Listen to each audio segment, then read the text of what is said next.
Bismillah. Assalamualaikum warahmatullahi wabarakatuh.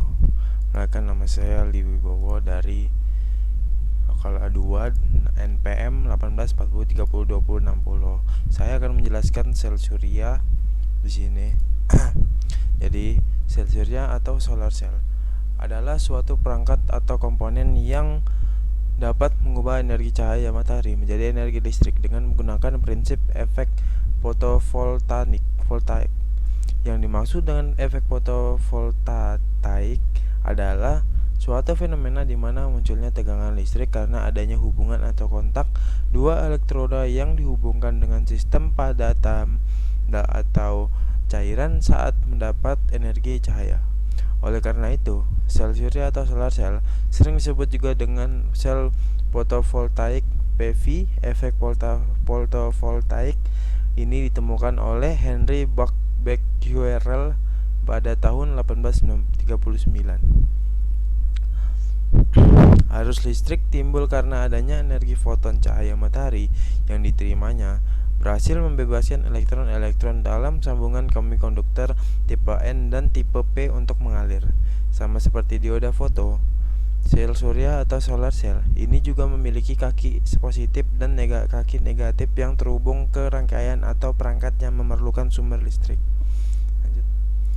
Pada dasarnya, sel surya merupakan dioda foto yang memiliki permukaan yang sangat besar. Permukaan luas sel surya tersebut menjadikan perangkat sel surya ini lebih sensitif terhadap cahaya yang masuk dan menghasilkan tegangan dan arus yang lebih kuat dari dioda foto pada umumnya.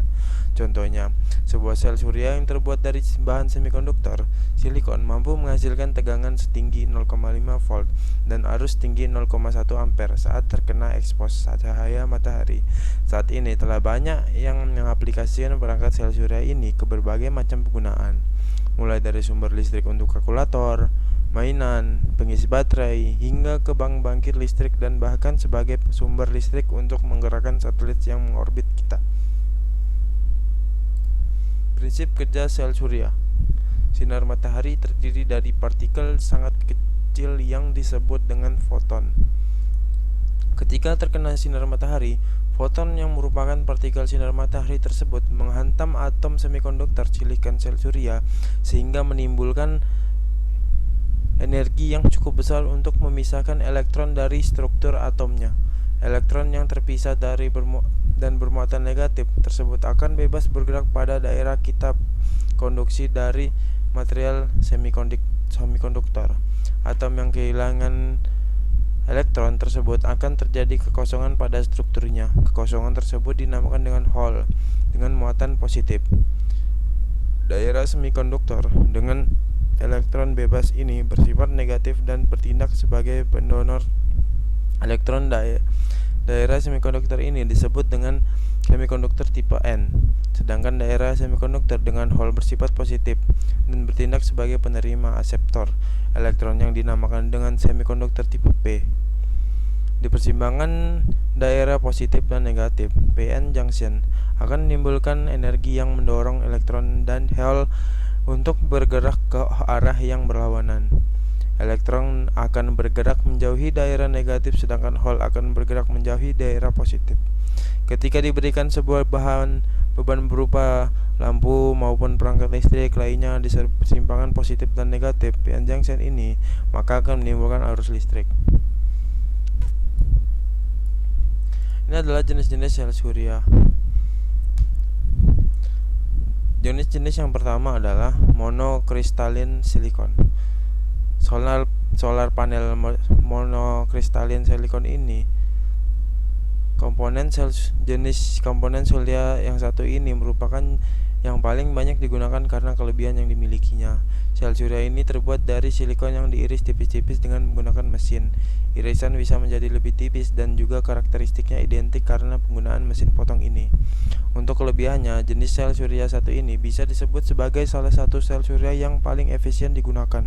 Hal ini disebabkan karena penampangnya dapat menyerap cahaya matahari dengan lebih efisien dibandingkan dengan bahan sel surya yang lainnya. Efisiensi konversi cahaya matahari yang menjadi listrik yang dimiliki oleh bahan sel surya ini adalah sekitar 15%. Jumlah ini merupakan salah satu jumlah yang cukup besar jika dibandingkan dengan bahan penyusun sel surya yang lain meski dengan ukuran penampang yang sama. Sayangnya jenis solar panel yang satu ini akan membutuhkan cahaya yang sangat terang ketika beroperasi.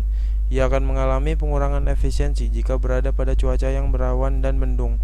Untuk ciri-ciri panel surya monokristalin, silikon ini memiliki warna hitam dan juga bentuk yang tipis seperti yang telah disebutkan sebelumnya. Yang kedua, polikristalin silikon. Teknologi panel surya ini merupakan teknologi panel yang terbuat dari batang silikon yang kemudian dicairkan. Teknologi panel ini memiliki kelebihan dari segi susunannya yang lebih rapi dan lebih rapat. Untuk cirinya, biasanya solar panel ini memiliki penampilan yang unik karena terkesan seperti ada retakan-retakan di dalam sel surya yang dimilikinya. Teknologi panel surya yang satu ini juga memiliki kekurangan yang cukup mirip dengan monokristalin silikon yang telah disebutkan sebelumnya.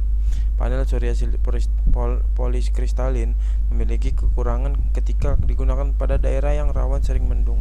Ketika diletakkan atau digunakan pada area seperti ini, maka efisiensi yang dimilikinya akan turun jika dibandingkan dengan efisiensi monokristalin. Polikristalin silikon ini memiliki efisiensi yang lebih rendah. Oleh karena itu, untuk menghasilkan tenaga listrik dengan jumlah yang sama, jenis panel tenaga surya yang satu ini akan diperlukan penampang yang lebih besar. Yang ketiga, thin film solar cell. Thin film solar cell ini merupakan sebuah teknologi panel solar yang dibuat dengan menggunakan sel surya yang tipis dan kemudian dipasangkan pada sebuah lapisan dasar. Dengan begitu, jika dilihat secara fisik, solar panel ini merupakan film solar cell yang memiliki dua lapisan. Kelebihan yang dimiliki oleh teknologi solar panel yang satu ini bisa dilihat dari kondisi fisiknya. Sesuai dengan namanya, teknologi solar panel yang satu ini memiliki ukuran yang sangat tipis. Hal ini menyebabkan solar panel yang satu ini memiliki bobot yang lebih ringan dan memiliki sifat yang lebih fleksibel. Selain itu, teknologi solar panel yang satu ini merupakan teknologi yang dapat bekerja dengan sangat baik ketika berada pada cahaya fluorescen. Untuk kekurangnya, efisiensi yang dimiliki oleh panel surya yang satu ini memang cukup rendah. Anda hanya bisa mendapatnya penangkapan sebesar 8,5% untuk penampang yang sama luasnya dengan monokristalin yang sudah disebutkan sebelumnya. Untuk penggunaannya, jenis panel yang satu ini memang lebih cocok digunakan untuk kebutuhan komersil. Lanjut. Karakteristik tegangan pada sel surya. Solar cell merupakan alat yang mengubah sinar matahari langsung menjadi listrik, dan sisi baiknya adalah sinar tiap hari dapat diperoleh dengan luasa. Solar cell dengan kemajuan teknologi menjadi hal yang sangat umum saat ini. Permasalahan yang ada saat ini sebagian besar masih melekat pada solar cell yang bersifat statis. Hal ini menyebabkan penerimaan energi matahari tidak maksimal. Dengan karena penelitian ini mencoba sebuah sistem yang dapat membuat sel surya selalu mengikuti arah pergerakan matahari. Dengan menggunakan panel surya 20 WP dan dengan merancang sistem pelacak yang menggunakan microcontroller Atmega 8, diperoleh rangkaian panel surya yang mampu mengikuti arah matahari. Hasil percobaan menunjukkan bahwa efisiensi rata-rata solar cell tanpa menggunakan sistem pelacak sebesar 8,95% dan menggunakan sistem pelacak sebesar 9,56%. Sekian, terima kasih dari presentasi saya. Jika masih kurang bisa dimohon maafkan. Assalamualaikum warahmatullahi wabarakatuh.